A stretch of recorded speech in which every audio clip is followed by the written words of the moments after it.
A woman just filed a lawsuit claiming federal agents and doctors violated her in the most personal way. Foreign News Side investigator Chris Ramirez broke the story last month, and he has this update new at 10. A warning, the contents of this story are graphic. Every day, thousands cross the bridges at the ports of entry in El Paso, and on December 8th, 2012, a 54-year-old woman from Lovington, New Mexico was one of them. That woman is known only to the courts as Jane Doe. So Jane Doe and myself consider her to be a victim of serious sexual assault. According to a federal lawsuit, Jane Doe visited a family friend in Juarez, and while crossing back into El Paso, a drug dog belonging to U.S. Customs and Border Protection Agency alerted agents to Jane Doe. Court documents detail how federal agents first patted her down. The agents ran their fingers over her genitalia, checked inside of her pants. Then the complaint states it only got more invasive. She was asked to undress, she was asked to squat, and the agents peered into her cavities with flashlights and pressed their fingers into her genitalia. Federal agents never found drugs, so they transported her to the University Medical Center of El Paso. The agents observed a bowel movement. That didn't reveal any evidence of criminal activity. She was then x-rayed. The x-ray results were that there was no evidence of contraband or criminal activity.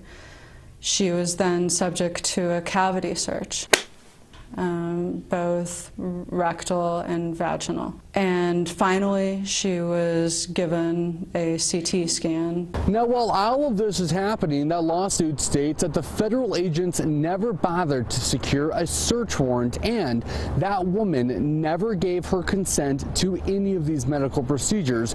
On top of that, while the doctors were examining some of the most intimate parts of her body, the doors were open and the federal agents were walking around and just looking in. Like lots of victims of sexual assault, she wonders what she did to bring this upon herself, and we have assured her that she did nothing, and there's no justification. According to the lawsuit, the woman was physically, mentally, and emotionally injured.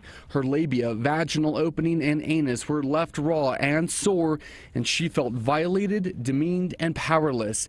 And since her ordeal, Ms. Doe has not been able to be physically intimate with her husband. On top of that, the hospital sent her a bill for $5,000, and it's now past due. The ACLU worries that there might be some broader problems at this El Paso hospital.